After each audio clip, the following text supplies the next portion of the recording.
Surface area and volume of a cuboid and a cube। ये chapter है class 9 का और 10 में भी आप पढ़ते हैं। सेम चैप्टर है और बहुत सारे टॉपिक्स सेम ही हैं। ये doctor R D Sharma sir का बुक है और इसमें ये ओल्ड एडिशन का बुक है। एक्सरसाइज 18.2। ये जो जिस दो क्वेश्चन पर हम लोग डिस्कस करेंगे वो लेवल 2 है। ये आसान क्वेश्चन भी नहीं है और उतना डिफिकल्ट भी नहीं है।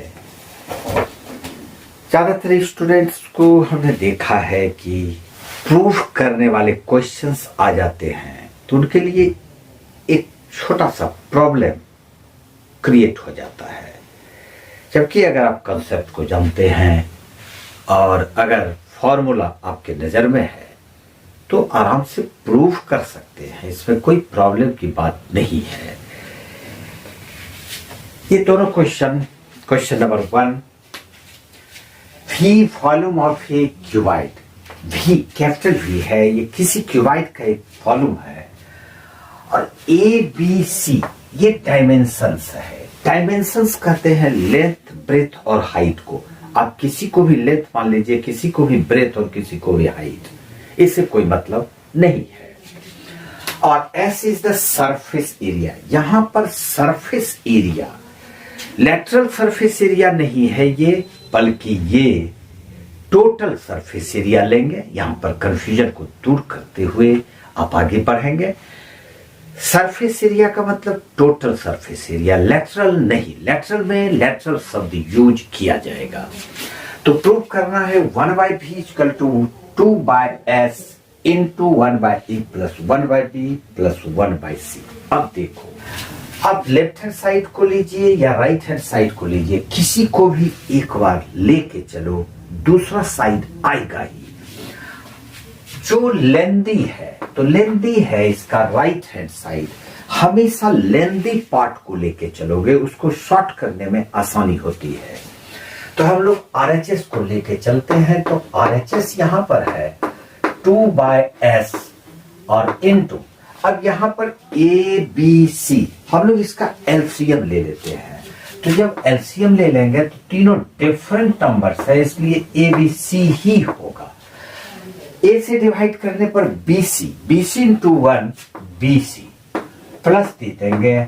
फिर उसी तरह से B से डिवाइड करेंगे, AC बचेगा, AC इंटू 1 AC हो जाएगा और प्लस फिर C से डिवाइड करने पर इस बार AB बचेगा, AB इंटू 1 AB हो जाएगा। और अब हम लोग इसको क्या करते हैं, 2 को इसके साथ से रख लेते हैं। 2 into AB plus AC plus BC और डिवाइडेड बाय हो गया S into A into B into C।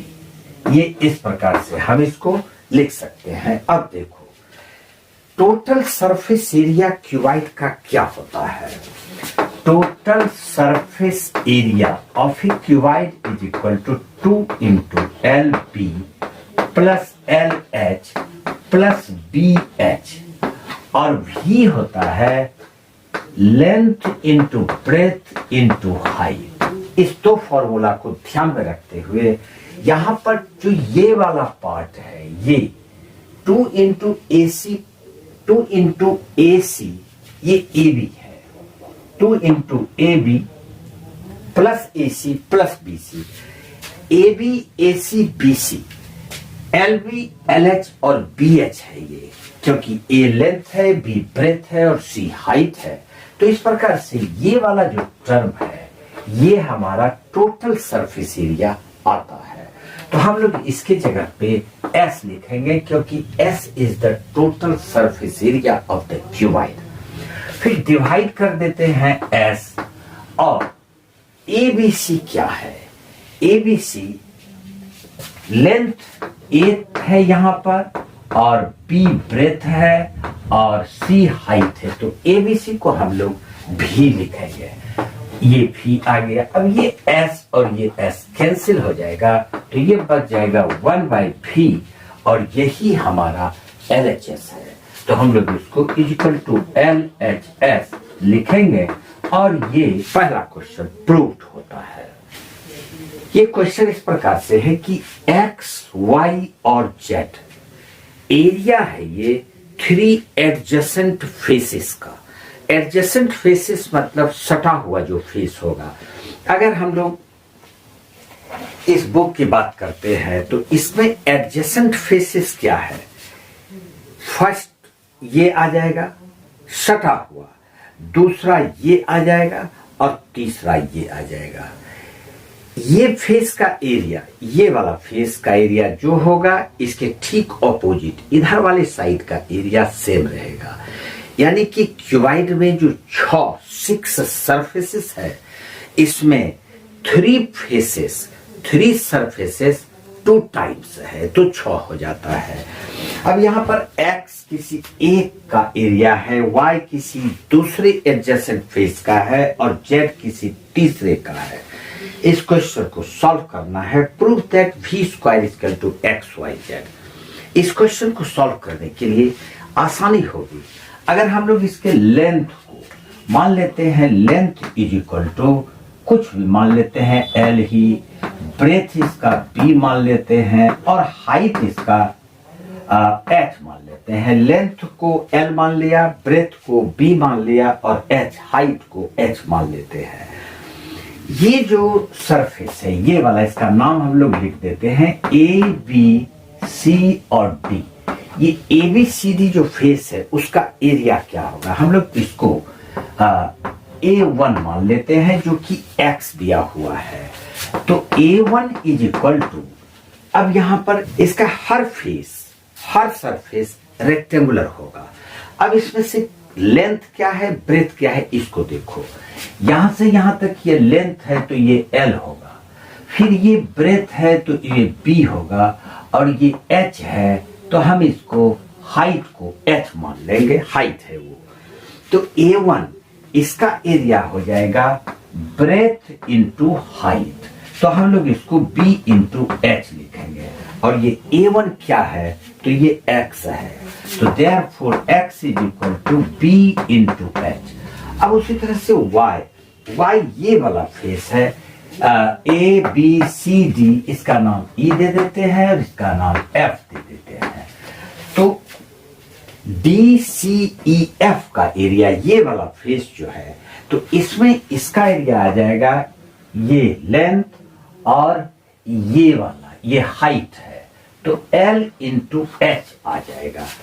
तो यहां पर इसके एरिया को हम लोग y माने थे तो y इक्वल टू ये लेंथ इंटू हाइट आ जाएगा L इंटू H। और फिर एक है Z, तो ये वाला फेस आया, फिर ये वाला फेस आया। अब एक और थर्ड फेस कौन आएगा? ये फेस। उसके बाद ये फेस, इसका नीचे वाला ये फेस आ जाएगा जो कि ग्राउंड वाला होगा, जमीन वाला होगा। जैसे ये बुक है तो ये वाला फेस और ठीक इसके ऊपर पे ये फेस आता है। तो हम लोग को Z दिया हुआ है तो Z इज इक्वल टू, अब ये जो नीचे वाला है BCE और ये पार्ट इसका नाम हम लोग कुछ भी देते हैं M दे देते हैं। तो BCEM इसका एरिया हो जाएगा लेंथ इंटू ये वाला ब्रेथ। तो लेंथ तो L ही है और ब्रेथ यहां पर ये B ही है, तो हम लोग Z equal to L into B लिखेंगे। अब यहां पर LHS और RHS की बात है तो हम लोग किसी को भी लेके चलते हैं। LHS ले लेते हैं। LHS is equal to V square. V क्या है?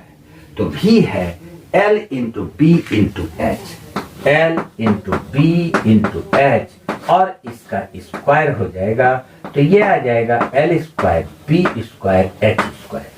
अब L square B square H square क्या है? हम इसको लिख सकते हैं L इंटू B को एक साथ रख लेंगे क्योंकि इसके रूप में हमको सेट करना है। तो L इंटू B, फिर L इंटू H और फिर B इंटू H। यहां पर देखो L into L L square, B into B B square, H into H H square हो गया। सिर्फ हम उसको ब्रेक कर दिए। अब यहां पर B इंटू H ये वाला पार्ट b इंटू एच, यहां पर ये b इंटू एच है तो इसके जगह पे हम लोग x लिखेंगे और फिर l इंटू एच ये पार्ट है, l इंटू एच यहां है, इसको हम लोग y लिखेंगे तो इसको y लिख देंगे और l इंटू बी यहां है, इसको हम लोग z लिख देंगे। Therefore LHS जो v स्क्वायर था is equal to x into Y into Z, x into Y into Z, जो कि RHS ये हो जाता है और यही प्रूफ करना था। ज्योमेट्री हो या मेंसुरेशन हो, प्रूफ दैट वर्ड जैसे ही आता है, प्रूफ दैट को देखकर ही स्टूडेंट थोड़ा सहम जाते हैं किसको प्रूफ करना है, प्रूफ कैसे किया जाए। लेकिन डोंट वरी, कभी भी परेशान नहीं होना। प्रूफ दैट एक समस्या नहीं है, वो एक सिस्टम के अनुसार ही प्रूफ होता है। उम्मीद है ये दोनों क्वेश्चन समझ में आया होगा। आज इतना सा ही। जय हिंद, जय भारत।